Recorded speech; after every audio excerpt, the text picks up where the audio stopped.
stats mean. It means a hell of a lot more than if you're just looking at the numbers that are coming through.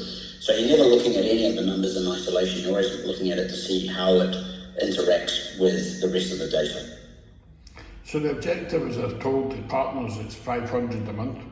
At the moment I've said to them the first 12 weeks I'll accept 30 to 50.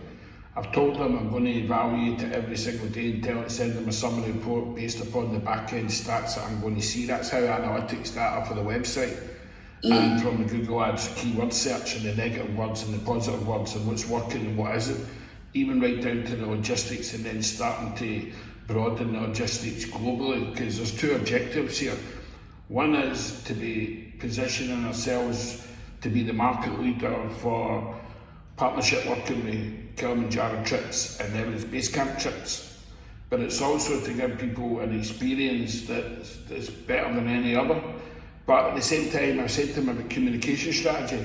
For me and you chatting today, me and William chatting, me and the boys from India chatting, then it's got to come together with Amos, Children and Everest. Basically, we all come together and it's a team effort. But we've got to look at people like yourself and William, who are the experts in this field, which is, I call this part sales mastery, because we're nearly at 750,000 views on YouTube.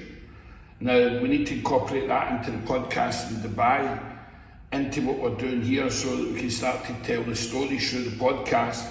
But for me, the success of this comes through how often you evaluate, and how often you communicate, and how often you communicate with all the relevant partners. It's how you project manage it, because it doesn't matter whether I talk to you, the boys in India, talk to William, I talk to any of the Pathway team, we've all got to be talking as if we're reading for the same book, because I would rather put the investment in, and it's my punt, 12 weeks later, we have to move to different partners. Why do I do that? I believe that the partners that we've got, which accumulates to about the now 8 to 10 people, and I believe within that team of 8 to 10 people, with the knowledge and the more combination efforts we have, we're talking collectively, then the faster we'll move in the direction that we want, which is that 500 initially a month, which is 500. Yeah. For somebody that's never done endurance in 2017 or 2015, to then through all these steps for the book, the videos, the documentary, take people up the mountain, and now to be selling online to a fantastic platform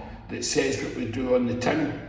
I think from the business forces, from roadmap, innovation, global marketing, sales mastery, financial management, but what we're at the stage of now is consistently constant improvement with optimization, because then the final stage is you want the people to go and experience that and come back, and then in Business Force 7 they will be your raving fans, which means that you prove the concept of an international business model being built through knowledge, taking part, but using the Business Forces framework to actually grow the business.